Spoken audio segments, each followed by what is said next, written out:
Nomor hadis 1258. Salat sunnah yang terkait mungkin waktunya dekat dengan salat fardu yang 5 waktu itu, ini dibagi 2 bagian. Ini teorinya supaya dipahami dengan baik ya. Ada yang disebut dengan salat rawatib. Apa artinya rawatib?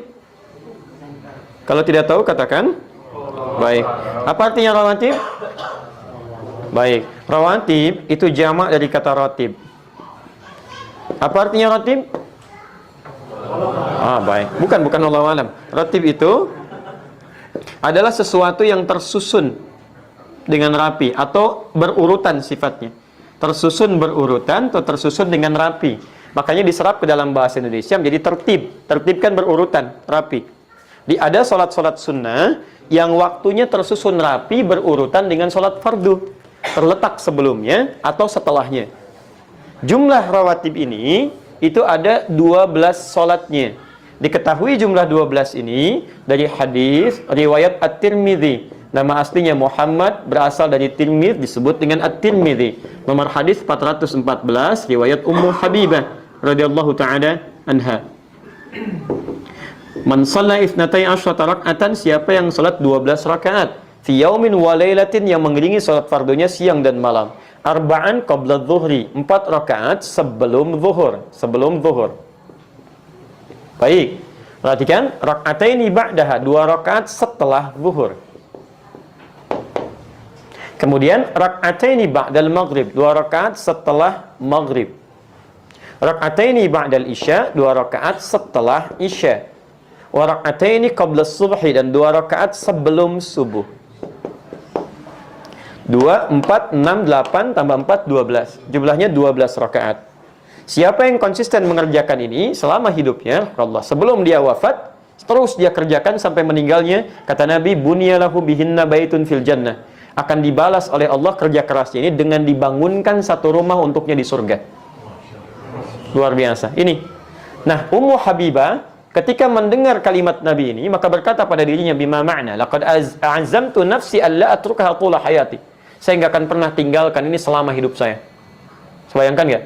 Ummu Habibah itu istri Nabi, orang paling mulia, Ummul Mukminin, di surganya bersama Nabi, jelas sudah punya rumah, kelasnya elit luar biasa. Ketika mendengar kalimat ini yang amalan sunnah, kata beliau, saya nggak akan tinggalkan ini selama hidup saya. Istri Nabi, dekat dengan Nabi, ahli surga, surganya terbaik, rumah paling elit, mendengar amalan sunnah, saya nggak akan tinggalkan. Ada perempuan, bukan di sini, di luar sana, bukan istri Nabi, tidak dekat dengan Nabi, belum jelas status surganya, amalan berantakan, hisab menegangkan. Masya Allah, ditawarin surga, rumah di surga, jangankan sunnahnya, yang wajibnya pun kadang terlambat. Cita-cita masuk surga Firdaus tanpa hisab. Masya Allah. Luar biasa. Nah, ketemu ini, teruskan, sebentar, teruskan dulu, belum selesai. Teman-teman sekalian, di sini kita temukan ada sebelum, ada setelah. Jelas? 4 rakaat sebelum apa? Zuhur. Dalam bahasa Arab kita tuliskan sebelum, bahasa Arabnya qabla. Zuhur. Qabla zuhri, sebelum zuhur. Jelas? Kalau kita ingin hilangkan kalimat yang kedua, misal ini disebut mudhaf ilaih, kalimat yang disandarkan. Kalau menunjuk kepada waktu, ingin kita buang ininya, supaya menunjuk pada kalimat yang dibuang, maka tambahkan ya setelahnya plus ta sebagai sifat. Asalnya qabla, ya, asalnya a, karena ada ya, maka huruf sebelumnya di i. Di qabliyah. Jelas ya?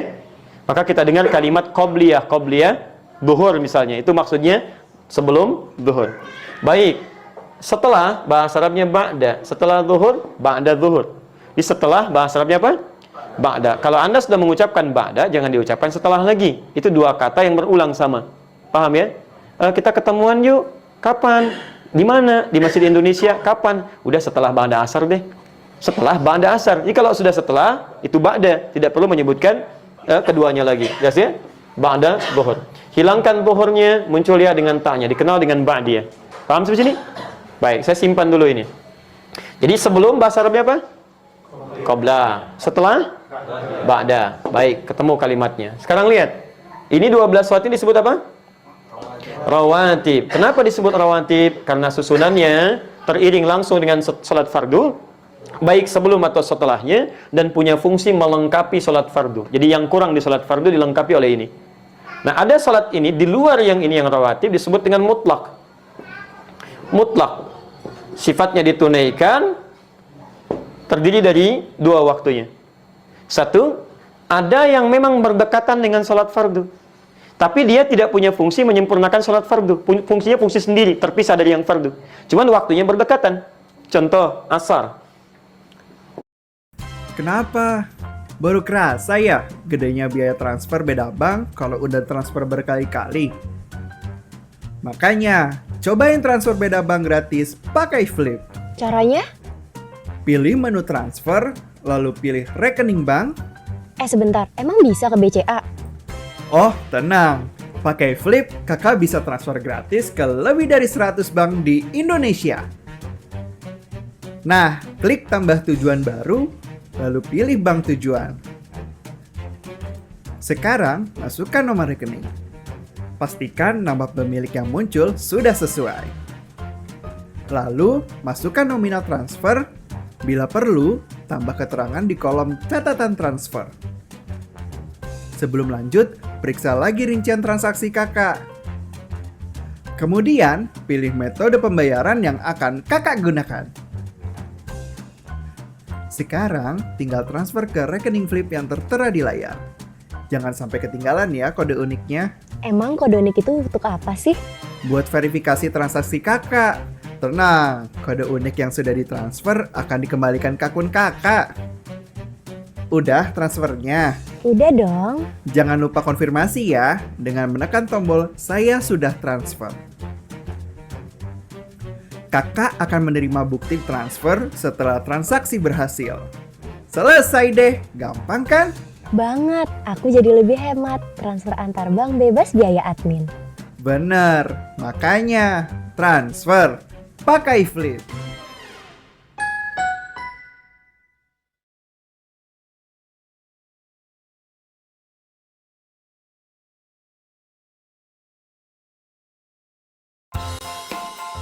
Di Cbank sekarang kamu bisa beli pulsa dan paket data dengan mudah dan instan. Kamu tinggal masuk ke akun Cbankmu, pada halaman depan pilih menu pulsa dan data. Masukkan nomor handphone, pilih pulsa atau paket data, dan pilih nominal yang kamu mau. Pastikan pulsa atau paket data yang dipilih sudah sesuai. Masukkan 6 digit PIN untuk konfirmasi. Setelah transaksimu berhasil, kamu bisa cek secara berkala untuk memastikan pulsa atau paket datamu telah aktif. Jangan lupa juga cek aplikasimu untuk lihat promo yang sedang berlangsung. Tunggu apa lagi? Download aplikasi Cbank sekarang dan nikmati kemudahan lainnya.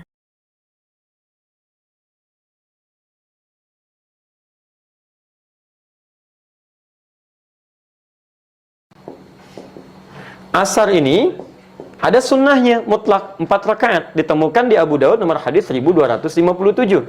Riwayatnya Ibnu Umar radhiyallahu taala anhuma. Ya, kata Nabi, rahimallahu ra'an shalla qabla al-'asri arba'an. Allah merahmati seseorang yang bisa salat 4 rakaat sebelum zuhur. Paham? 4 rakaat sebelum asar. Baik, 4 rakaat sebelum asar. Saya ralat 4 rakaat sebelum asar. Ini masuk kategori salat apa? Mutlak. Paham sampai sini? Baik, ada juga yang waktunya terpisah jauh dengan salat fardu.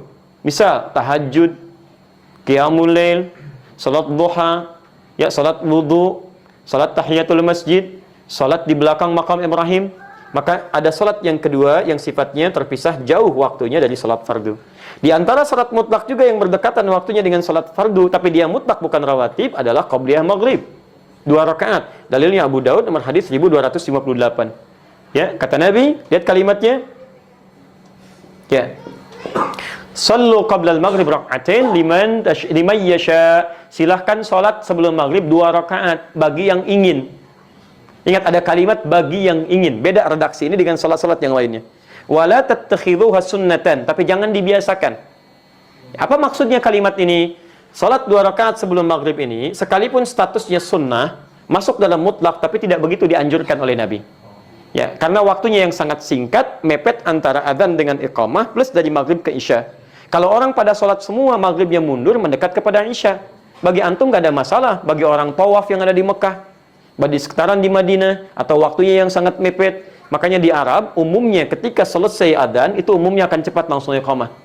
Nah, kalau misalnya Anda dalam situasi sudah baca Al-Quran, sudah berdoa, karena doa antara adzan dengan iqamat cepat dikabulkan, lebih cepat dikabulkan, Anda berdoa, sudah baca Al-Quran, masih ada waktu, orang pada belum datang, Anda ingin sholat, maka dipandang lebih bagus sholat, daripada melakukan tindakan-tindakan yang tidak tepat. Ya, Anda malah bikin status, belum ada orang nih, sedang menunggu sholat maghrib. Paham ya? Sudah.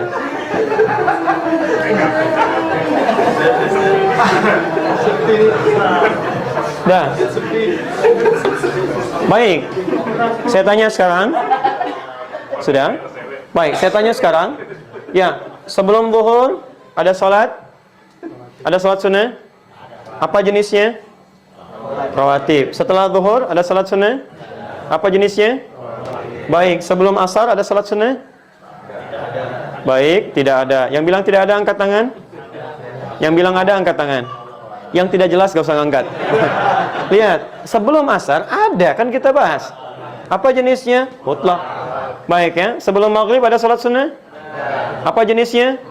Mutlak. Ba'da maghrib ada salat sunnah? Ada. Apa jenisnya?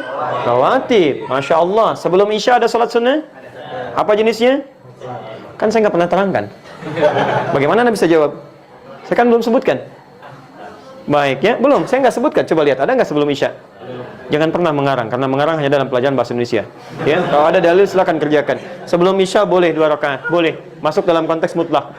Karena setiap antara adzan dengan iqamah kebolehan ada salat 2 rakaat. Ini mutlak sifatnya. Boleh. Ba'da isya ada? Apa namanya? Rawatib. Baik. Sebelum apa bahasa Arabnya? Qabla. Baik. Sebelum salat? Qobliyah. Baik. Setelah apa bahasa Arabnya? Ba'da. Setelah salat?